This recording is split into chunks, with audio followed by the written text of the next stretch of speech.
नमस्कार साथियों, स्वागत है आप सभी का भारतीय संविधान सीरीज के प्रैक्टिस सेट नंबर 2 में। अगर आप किसी परीक्षा की तैयारी कर रहे हैं तो आपके लिए वीडियो खास होने वाला है। इसमें मैंने 30 MCQ टाइप क्वेश्चन लिए हैं जो पूर्व की परीक्षाओं में पूछे जाते रहे हैं। तो आपने अगर चैनल को सब्सक्राइब नहीं किया तो चैनल को सब्सक्राइब कर लीजिए। देखते हैं पहला प्रश्न। राज्यसभा का सदस्य बनने के लिए न्यूनतम आयु कितनी है? तो राज्यसभा का सदस्य बनने के लिए न्यूनतम आयु होती है 30 वर्ष। बी आंसर सही होता है। प्रश्न नंबर 2, भारत का प्रथम नागरिक किसे कहा जाता है? तो भारत का प्रथम नागरिक कहा जाता है राष्ट्रपति को।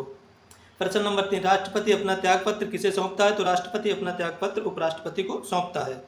प्रश्न नंबर 4 देखते हैं, वर्तमान में मूल कर्तव्यों की संख्या कितनी है? तो वर्तमान में मूल कर्तव्य है 11। प्रश्न आंसर नंबर सी सही हो जाता है।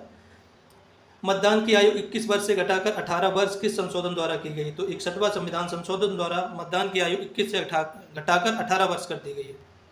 प्रश्न नंबर 6, पंचायती राज व्यवस्था का जनक किसे कहा जाता है? तो पंचायती राज व्यवस्था का जनक कहा जाता है बलवंत राय मेहता को। प्रश्न नंबर 7, संविधान के किस अनुच्छेद में समान नागरिक संहिता का वर्णन है? तो संविधान के अनुच्छेद 44 में समान नागरिक संहिता का वर्णन है, जिसको अंग्रेजी में कहते हैं यूनिफॉर्म सिविल कोड। प्रश्न नंबर 8, वित्त आयोग का गठन किस अनुच्छेद के तहत होता है? तो वित्त आयोग का गठन होता है अनुच्छेद 280 के तहत। प्रश्न नंबर 9, लोकसभा का सदस्य चुने जाने के लिए न्यूनतम आयु कितनी है? तो लोकसभा का सदस्य चुने जाने के लिए न्यूनतम आयु है 25 वर्ष और राज्यसभा का सदस्य चुने जाने के लिए न्यूनतम आयु होती है 30 वर्ष। 10 नंबर देखते हैं, अस्पृश्यता का अंत किस अनुच्छेद में है? तो अस्पृश्यता का अंत है अनुच्छेद 17 में। यह समानता के अधिकार के अंतर्गत आता है। शिक्षा का अधिकार किस संविधान संशोधन द्वारा मूल अधिकार बना? तो शिक्षा का अधिकार 86वां संविधान संशोधन द्वारा मूल अधिकार बना। भारतीय संविधान में कुल कितने भाग हैं? तो भारतीय संविधान में कुल 22 भाग हैं। 13 नंबर देखते हैं, उच्च न्यायालय के न्यायाधीशों की सेवानिवृत्ति की आयु कितनी है? तो उच्च न्यायालय के न्यायाधीशों की सेवानिवृत्ति यानी रिटायर होने की उम्र है 62 वर्ष। उच्चतम न्यायालय के न्यायाधीशों की सेवानिवृत्ति की आयु क्या है? तो उच्चतम न्यायालय के न्यायाधीशों की सेवानिवृत्ति की आयु है 65 वर्ष। उच्च न्यायालय के न्यायाधीशों की है 62 वर्ष और उच्चतम न्यायालय के न्यायाधीशों की 65 वर्ष रिटायरमेंट की आयु। 15 नंबर देखते हैं, प्रश्न नियंत्रक एवं महालेखा परीक्षक यानी कैग की नियुक्ति कौन करता है? तो कैग की नियुक्ति करता है राष्ट्रपति। लोकसभा का कार्यकाल सामान्यतः कितने वर्ष का होता है? तो लोकसभा का कार्यकाल सामान्यतः 5 वर्ष का होता है। हर 5 वर्ष में नई सरकार चुनी जाती है, नए सदस्य चुने जाते हैं। राज्यसभा का कार्यकाल कितने वर्ष का होता है? तो राज्यसभा का कार्यकाल 6 वर्ष का होता है।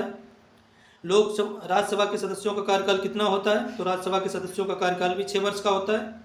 योजना आयोग के स्थान पर नीति आयोग कब बना? तो योजना आयोग के स्थान पर नीति आयोग बना 1 जनवरी 2015 को। नीति आयोग का अध्यक्ष कौन होता है? नीति आयोग का अध्यक्ष होता है प्रधानमंत्री। प्रश्न नंबर 21 देखते हैं, भारतीय संविधान में आपातकालीन उपबंध कहाँ से लिए गए हैं? तो भारतीय संविधान में आपातकालीन उपबंध लिए गए हैं जर्मनी के वीमर संविधान से। राज्य में राष्ट्रपति शासन किस अनुच्छेद के तहत लगता है? तो राज्य में राष्ट्रपति शासन लगता है अनुच्छेद 356 के तहत।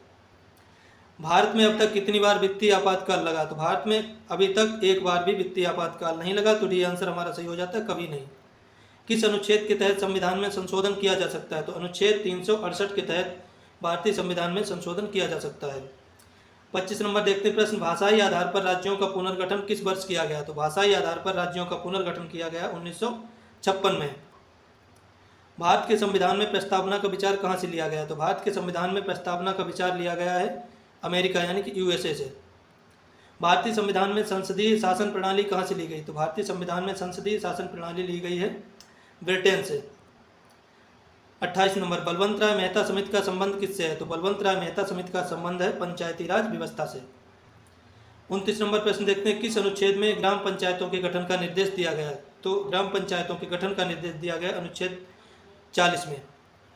आखिरी प्रश्न देखते हैं प्रैक्टिस सेट का, संविधान का कौन सा भाग कल्याणकारी राज्य की अवधारणा बताता है? तो संविधान का कौन सा भाग कल्याणकारी राज्य की अवधारणा बताता है? तो ये बताता है भाग 4 नीति निर्देशक तत्व जिसमें वर्णित हैं। ये कल्याणकारी राज्य की अवधारणा को बताता है। आशा करता हूँ आपको वीडियो पसंद आया होगा। चैनल को सब्सक्राइब कर लीजिए और वीडियो को लाइक कर लीजिए। मिलते हैं अगले प्रैक्टिस सेट में।